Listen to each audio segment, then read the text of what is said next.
Hoy Cristo nos pone muy alto el nivel de ser pastor y también muy alto el nivel de ser ovejas.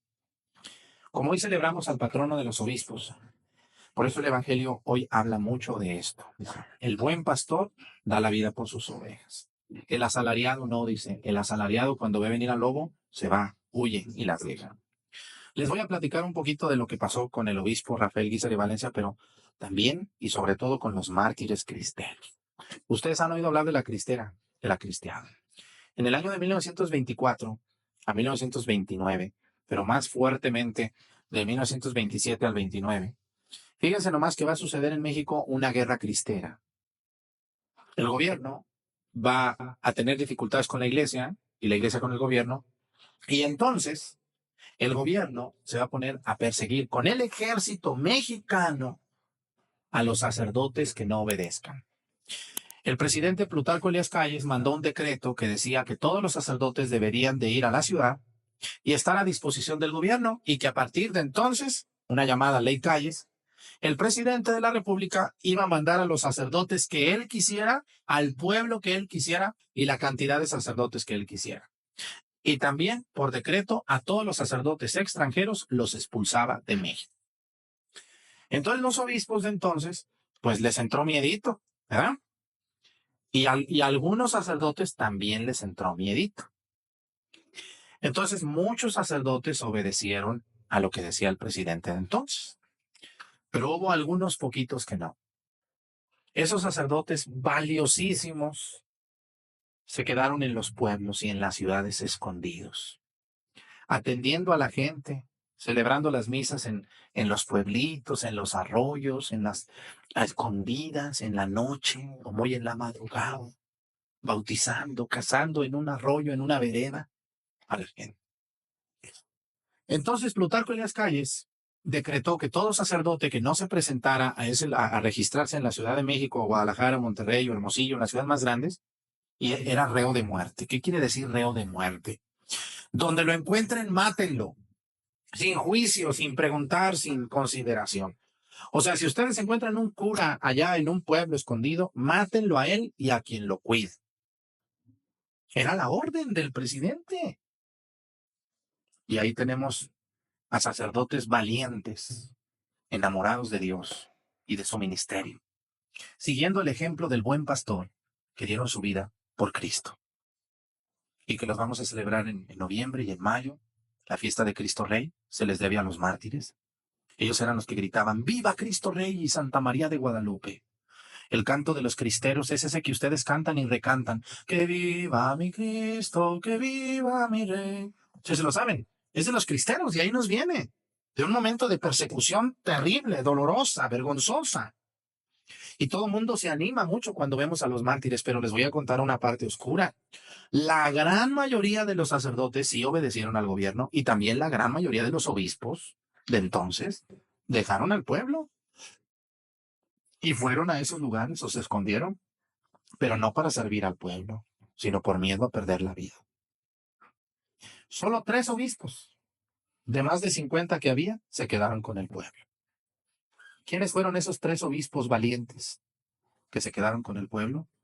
Uno, que yo espero que pronto lo hagan santo, era el arzobispo de Guadalajara, que se llamó Francisco Orozco y Jiménez, un hombre que yo he leído su vida y me quito el sombrero, y está enterrado en la Catedral de Guadalajara. Cuando ustedes vayan a la Catedral de Guadalajara, al lado derecho de la catedral está la capilla del Sagrario, del Santísimo, allí está el Santísimo expuesto. Y al lado izquierdo, entrando a la capilla del Santísimo, está una tumba y está un león sobre esa tumba. Porque a Francisco Orozco Jiménez le llamaban el león, porque era un hombre valiente. El obispo, el arzobispo Francisco Orozco Jiménez de Guadalajara no obedeció al gobierno. Se quedó y se escondió en una barranca que todos los que viven en Guadalajara y alrededores conocemos, que se llamaba la Barranca de Huentitán o de Oblatos, por ahí. En esa barranca se escondió él. Se dejó crecer la barba como un viejillo y andaba vestido de haraposo, así como harapiento ahí todo cochino. y como arzobispo se quedó escondido en la barranca. Y ahí, en la barranca, ordenó sacerdotes. Yo por lo menos conocí a uno que él lo ordenó ahí, solo, sin gente. Recién llegado de Roma de estudiar, del Colegio Pío Latino, le dijo, vente, aquí te voy a ordenar sacerdote y ahorita mismo te me vas a tal lugar. Lo ordenó ahí y ahí atendía. Y hizo una gran amistad con dos laicos, ustedes que son laicos, que deberían de leer esas vidas en lugar de andar leyendo en Facebook cada chisme, cada mitote que leen.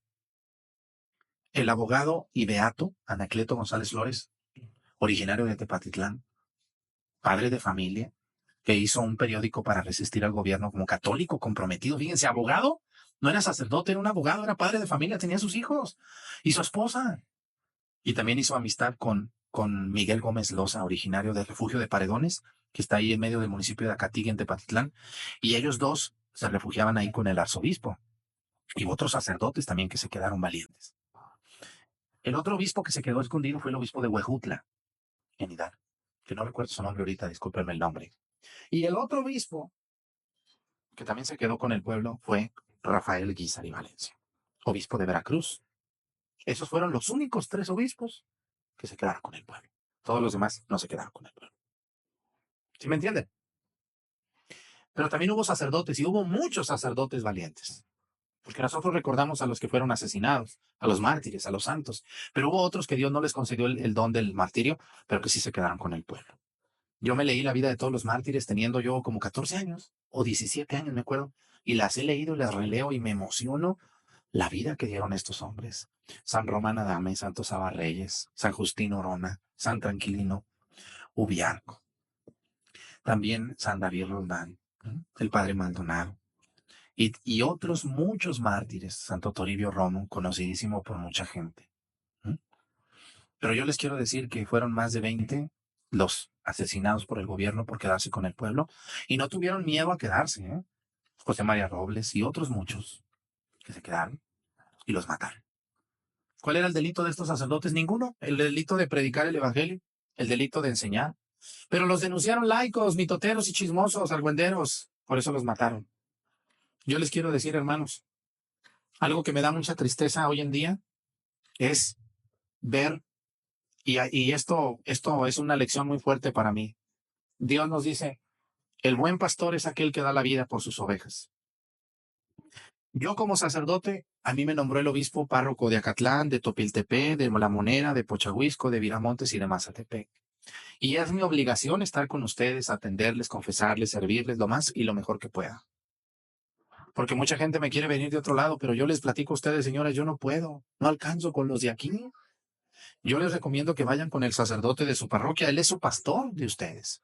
Deben de ir ahí con él y ahí confesarse y ahí platicar y pedir un consejo y lo que sea necesario. Y yo estoy seguro que hay muy buenos sacerdotes en México. Pero también, escúchenme muy bien, yo no soy ciego, ni estoy menso. ¿Cuál es la diferencia entre un asalariado y un pastor? ¿A qué le suena asalariado? ¿No le suena a salario? ¿Y el salario a qué le suena? ¿A qué? A dinero. Una de las cosas que a mí me da más vergüenza y pena, y mucha pena, es darme cuenta que hay sacerdotes que si no les pagan, no celebran. Eso a mí me da mucha pena y vergüenza. Porque quiere decir que ese sacerdote es un asalariado y no es un pastor.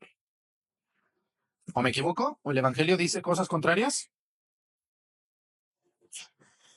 Otra cosa que me da muchísima pena a mí es el precio que se pide por una misa o por un bautismo o por un sacramento.